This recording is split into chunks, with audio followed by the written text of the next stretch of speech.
결국에는 테나라는 감독이 온 거는 지공을 극대화해야지만 감독이 온 효과를 최대한으로 누릴 수가 있는데 그런 관점에서 봤을 때 골키퍼는 가장 먼저 어떻게 보면 손을 대야 하는 부분이었고, 되려 지금 한 시즌이 지나고 나서야 손을 대는 건데, 그 손을 대는 관점에서 대야가 나가고 오나나가 온다? 네, 이 두 선수에 대해서 얘기를 하면서 또 앞서 말씀드렸던 것처럼 테나라는 감독이 있는 맨체스터 유나이티드에서 또 얘기를 해보도록 하겠습니다. 데헤아가 결국에는 팀을 나가게 됐고, 아까 위에서도 말씀해 주셨던 것처럼 오나나가 이제 거의 거의 오는 게 확정적인 것 같아요. 저도 어제였나 스카이 스포츠 본 걸로는 구단 간 합의도 거의 끝났고, 그 다음에 선수 개인 협상도 이제 거의 끝났다라고 이제 나온 걸로 봤는데, 데헤아의 경우도 FA로 나가는 게 이제 확정이 됐고, 그러면서 골키퍼에서 이제 교체가 이루어지게 됐는데, 저는 사실은 아까 했던 얘기랑 결국에는 이어지게 되는데, 골키퍼는 그냥 오자마자 바꿨어야 된다고 저는 생각을 해요. 근데 이제 계약 기간이 아무래도 FA다 보니까 적절하게 한 시즌 잘 그래도 넘겼죠. 잘 그러니까 가지고 있는 것들로 테나 감독이 잘 팀을 어쨌든 꾸렸고, 그러면서 그냥 넘어가서 이루어졌는데, 그냥 그런 것들 다 배제하면은 FA로 내보낼 수 있고 이런 거 배제하면 저는 테나라는 감독 왔으면은 그냥 처음부터 바꿨어야 된다고 생각을 해요. 제가 무조건 바뀌어야 된다고 얘기를 했던 게, 이제 골키퍼 바꿔야 되고, 그 다음에 이제 6번 미드필더 같은 경우도 이제 영입을 해야 된다고 제가 얘기를 했었는데, 결국에는 후방에서부터 공이 깨끗하게 나가려면, 그리고 깨끗하게 나가는 게 제가 얘기하는 테나 감독이 원하는 지공의 시작이라는 거를 감안한다면은 데헤아가 팀을 떠나는 거는 어쩔 수가 없어요. 그리고 현재 영입 가능한 선수로 봤을 때 오나나가 오는 것도 저는 지극히 당연하다고 봐요. 근데 이제 약간은 논란까지는 아닌데, 이제 말이 나왔던 게 그거잖아요. 데헤아가 꽤 오랜 시간 팀에 있었고, 근데 이런 식으로 그냥 FA로 보내는 게 맞냐, 이런 얘기가 조금 많았었는데, 근데 데헤아는 좀 미안한 얘기, 제가 알고 지낸 사이는 아니니까 미안할 것도 사실 없긴 하지만, 냉정하게 얘기하면 데헤아는 테나랑은 축구를 할 수가 없어요. 예를 들어서 이제 맨체스터 시티의 경우에는 과르디올라가 오자마자 누가 나갔어요? 조아트가 나갔죠. 그러니까 제가 방금 얘기했던 것처럼 테나가 왔으면은 바로 나갔어야 된다는 게 약간 그런 느낌인 거예요. 테나가 왔는데, 과르디올라가 왔는데, 골키퍼가 조아트다, 골키퍼가 데헤아다?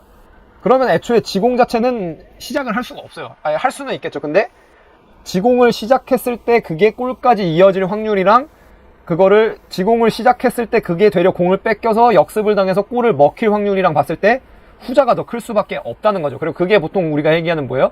골키퍼에서부터 공격을 했을 때 이점이 더 크냐, 리스크가 더 크냐인 거예요. 그래서 이거를 이제 또 본격적으로 좀 더 얘기를 해보도록 하겠습니다. 아까도 그래서 잠깐 언급을 했었지만, 골키퍼 같은 경우는 최근에 이제 보게 되면은, 물론 이게 상대팀이 압박을 어떻게 하느냐에 따라서 다르긴 한데, 기본적으로 최근 축구에서, 현대 축구에서 보는 관점에서 가장 많이 나오는 이 시퀀스는 뭐냐면은, 지금 이때 리즈가 그랬던 것처럼, 화살표나 이런 건 다 빼버리고 보게 되면은, 최근 축구에서 가장 많이 나오는 시퀀스는 뭐냐면은 3+1이에요. 그러니까 3+1이 무슨 백화점 세일 패키지가 아니고, 지금 보시는 것처럼 이 상황이에요. 그러니까 보통 4-2-3-1을 해도 그렇고 4-4-2를 해도 그렇고, 아니면은 3-5-1을 해도 그렇고, 가장 지공을 골키퍼에서부터 시작할 때 많이 나오는 시퀀스가, 제가 통계를 찾아본 건 아니지만 제가 축구를 보는 관점에서 봤을 때는 이 상황이 제일 많이 나와요. 그래서 좌우 센터백 골키퍼 있고, 그리고 상대 1선 압박 2명 있고, 그 1선의 등 뒤에 이제 6번 미드필더가 있는 이 상황 같은 경우가 굉장히 빈번하게 발생을 해요. 그리고 이 상황에 대한 대처 능력이 어떻게 보면 가장 기본적으로 우리가 얘기하는 골키퍼의 빌드업 능력이라고 볼 수가 있는 거죠. 그리고 여기서 그렇다면 이제 우리가 얘기하는 빌드업, 그냥 빌드업이면 보통 짧은 패스로 공격을 전개하고 정도로 생각하는데, 조금 더 구체적으로 얘기를 해볼게요.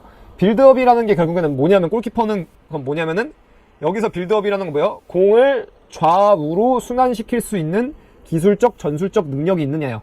그래서 공이 왼쪽에서 자신에게 온다면은, 여기선 뭐예요? 바디 포지션을 이런 식으로 닫아놓고 받는 게 아니고 이렇게 닫아놓고 받는 게 아니고 180도로 열어놓고 받는 거죠.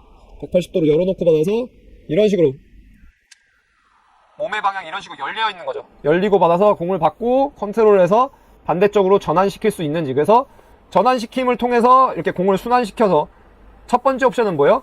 상대가 한쪽으로 특히 이제 상대 1선 중 한 명이 자신의 등 뒤에 있는 6번 미드필더를 막았을 경우에 3대2 상황으로 공을 전개시켜서 반대쪽 센터백이 공을 가지고 전진을 할 수 있게끔 하는 상황을 만들 수 있느냐, 혹은 또 다른 상황은 뭐가 있어요?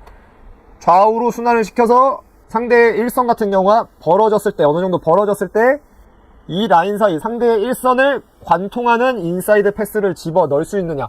결국에는 뭐 이 외에도 뭐 좀 더 부가적으로 상황을 얘기하면은 많은 것들을 얘기할 수 있겠지만, 최근 현대 축구에서 봤을 때 골키퍼의 빌드업 능력을 판가름할 수 있는 거는 바로 이런 상황에서의 능력이에요. 그래서 첫 번째는 다시 얘기하면은 공을 순환시킬 수 있느냐, 그리고 공을 순환시키다가 상대 1선이 벌어졌을 경우에는 상대 1선을 관통하는 인사이드 패스를 시도할 수 있느냐인데, 대야는 근데 이 두 가지 관점에서 봤을 때 둘 다 안 돼요. 제가 봤을 때는 할 수는 있겠죠. 근데 아까 제가 얘기했던 것처럼, 그러니까 이거를 했을 때 골키퍼부터 이제 막 계속 왜 저렇게 막 무리해서 플레이를 하느냐라고 얘기하시는 분들이 많은데, 거기서 이제 감안을 해야 될 게 뭐예요?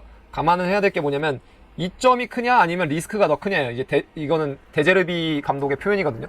데제르비의 표현인데 뭐냐면은, 여기서 이런 식으로 플레이를 전개해서, 그러니까 예를 들어서 10번 한다고 가정을 해볼까요? 이 똑같은 상황에서 10번을 했어요.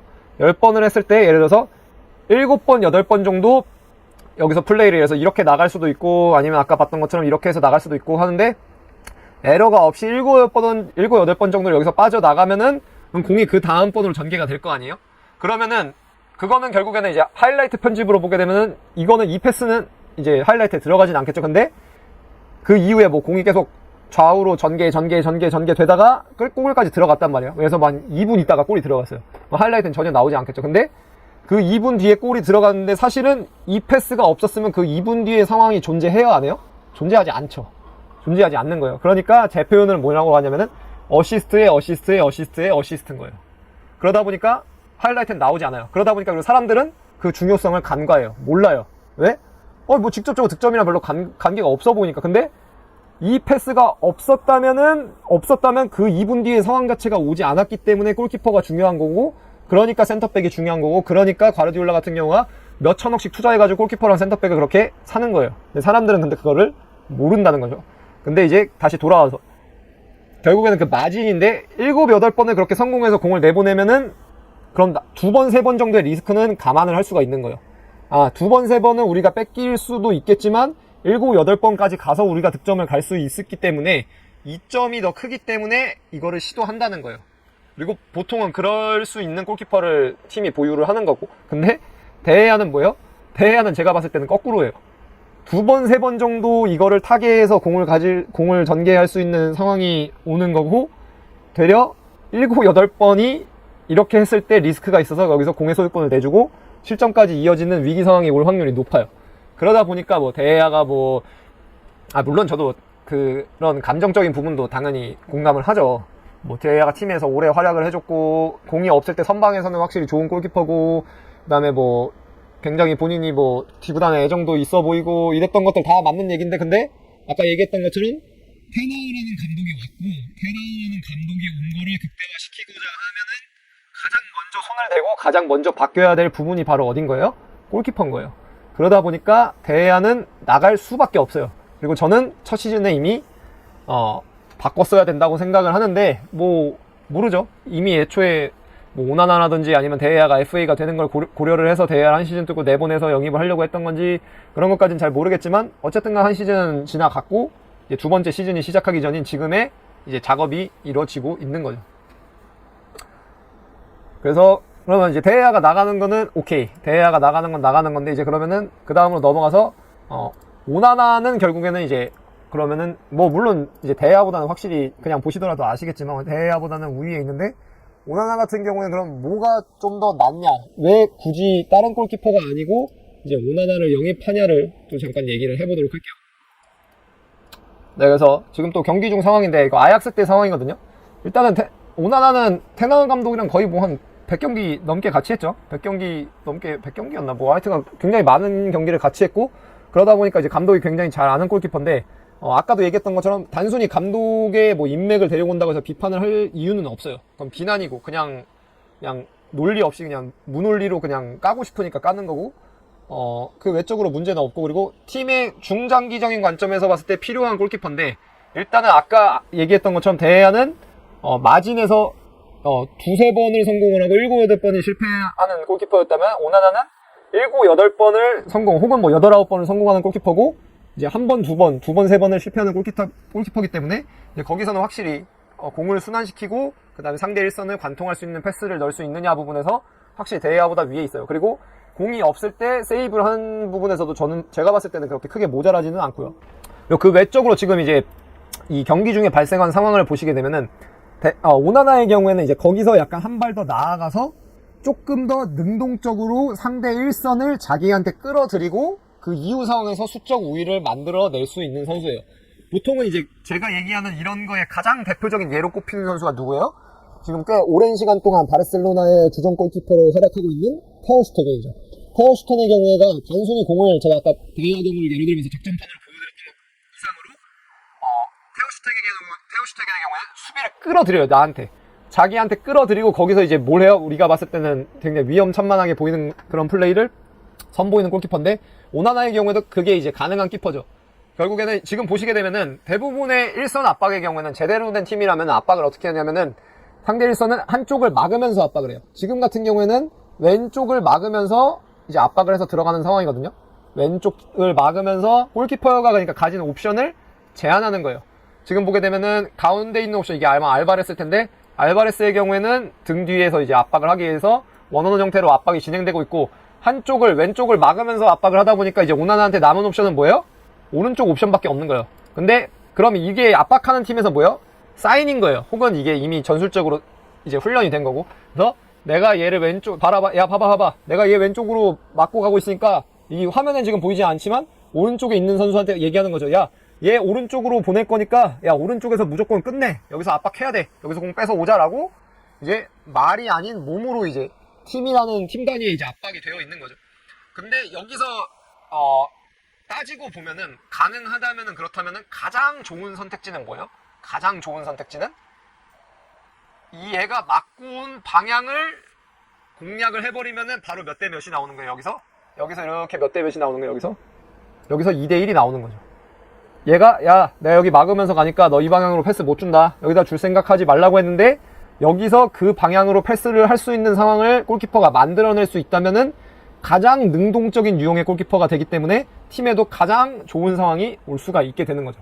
근데 결국에는 아까 테오 슈테겐 얘기는 한 것처럼 오나나의 경우에도 그런 거를 만들어낼 수 있는 골키퍼라는데 이제 의의가 있습니다. 그래서 이어지는 상황을 보게 되면은 네, 지금 보시면 이거 뭐 아시죠 다들 이거 뭐 하는 건지. 그러니까 우리가 흔히 얘기하는 뭐 하는 거예요? 접는다고 얘기하죠. 우리는 한국어로 보통 이제 접어서 얘가 맞고 온 방향으로 어떻게 해버리는 거예요? 공을 이제 얘를 그러니까 수비를 벗겨내는 거죠. 골키퍼한테 압박을 왔는데 그 골키퍼한테 압박을 온 선수를 이제 접는 동작으로 페이크 동작으로 한번 벗겨내고 이제 그 이후에 지금 여기다가 이제 패스를 하거든요.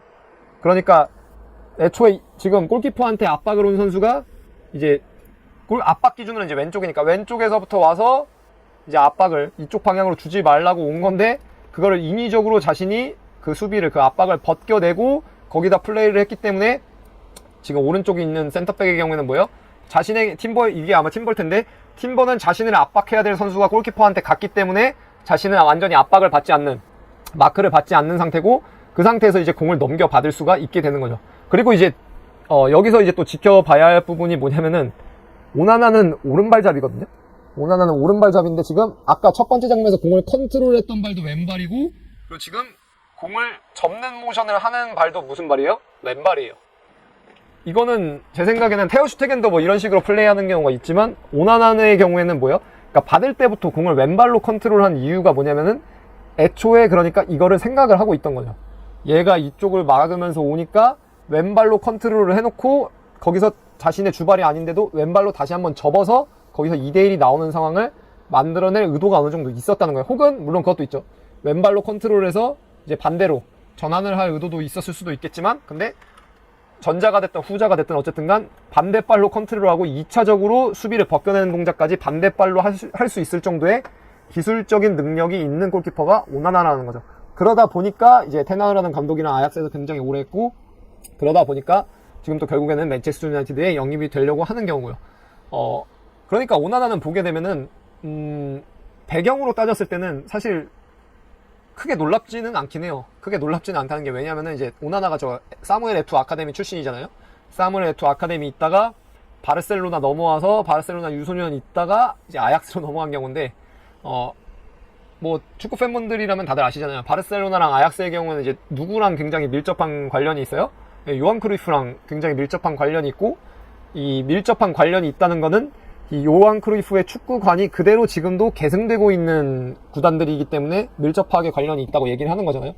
그런 구단에서 유소년 때부터 그 두 구단을 모두 경험한 골키퍼, 더군다나 프로가 된 이후에 테나흐 감독과 오랜 시간 같이 했던 골키퍼라면은 이런 것들을 해내더라도 놀랍지가 않고, 그리고 그러다 보니까 테나흐라는 감독이 영입을 하는 것도 당연하고, 그리고 최종적으로는 그러다 보니까 감독의 뭐 픽으로 데려온다는 것이 비판을 받을 이유는 제가 봤을 때는 전혀 없어요. 아까 대회야부터 해서 지금까지 이제 넘어오게 되면은 결국에는 테나흐라는 감독이 온 거는 지공을 극대화해야지만 감독이 온 효과를 최대한으로 누릴 수가 있는데, 그런 관점에서 봤을 때 골키퍼는 가장 먼저 어떻게 보면 손을 대야 하는 부분이었고, 되려 지금 한 시즌이 지나고 나서야 손을 대는 건데, 그 손을 대는 관점에서 대야가 나가고 오나나가 온다? 제가 봤을 때는 뭐 테오 슈테겐이 오거나 제가 모르는 제 3의 골키퍼가 잘 모르는 골키퍼가 오지 않는 이상 현실적으로 봤을 때는 이정료도 그렇고, 그리고 선수도 이제 95년생인가 그렇잖아요. 나이 관점에서도 전성기에 올라가는 시점의 선수기 때문에 굉장히 이것도 마운트만큼이나 저는 적절한 영입이라고 생각을 하고 있습니다. 예, 그러니까 저기서 깡다구가 엄청나더라고요 하셨는데, 근데 깡다구라는 게 물론 정신적인 강인함도 당연히 표현이 되죠. 근데 그 깡다구라는 게 왜 어디서 오냐를 얘기를 해야 되면은, 그게 어디서 오는 거예요? 그냥 저 선수는, 오나나라는 선수는 바르셀로나 유스 때부터 아약스의 프로에 넘어와서도, 그러니까 예를 들어서 테나흐라는 감독이란 축구를 하는 안에서는 그걸 하는 게 당연한 건 거예요. 그러니까 그거를 자기한테 습관이 된 거를 하다 보니까 이제 그렇게 된 거죠. 자기한테 습관이 된 거를 하다 보니까 그게 그러니까 약간 내가 깡이 있어서 내가 깡이 있는 걸 보여주겠다, 그게 아니고 뭐야, 그냥 나한테 당연한 걸 저 선수는 그냥 하는 거예요. 그냥 내가 맨날 해왔던 거, 구단에서 내가 유소년 때부터 내가 골키퍼가 해야 된다고 요구받았던 플레이를 하는데 그거를 잘 하니까 하는 건데, 그냥 당연한 걸 하는 거예요, 본인 입장에서는. 딱히 뭔가 막 기행을 저지르려고 내가 막 못하는 걸 보여주려고 하는 게 아닌 거죠. 대야는 불안한, 그러니까 자기도 알겠죠. 왜냐면, 그러니까 불안하다는 것도 결국에는 어디서 오는 거예요? 그걸 해본 적이 없다는 거예요. 대야는 그런 걸 한 선수가 아니에요. 이거는 약간 여담인데, 그러니까 재밌는 게 뭐냐면은, 첼시의 경우는 지금 포케티노로 감독이 바뀌었지만 케파가 있잖아요, 그대로. 케파가 있고, 이제 맨체스터 유나이티드의 경우는 대야가 있었는데, 케파랑 대야랑 두 선수 다 영입하려고 했던 스페인 구단이 원래는 어디였어요? 레알 마드리드였죠. 레알 마드리드. 왜? 레알 마드리드 같은 경우가 방금 저희가 살펴봤던 이런 부분에 축구를 하는 데 있어서 제일 구애를 받아요, 안 받아요? 제일 구애를 안 받는 구단이에요. 그러니까 케파랑 데야를 영입하려고 했던 거죠. 왜? 예를 들어서 바르셀로나면은 영입해요? 영입 안 하죠. 근데 레알 마드리드는 그거에 크게 구애받지 않기 때문에 케파의 경우도 영입하려고 했었고, 데야 같은 경우는 진짜 가는 건데 못 가기도 했었고, 그런데 그래서 바르셀로나면 그 두 명 다 안 데려가죠. 왜? 거기서 기준을 충족을 시키지 못하기 때문에.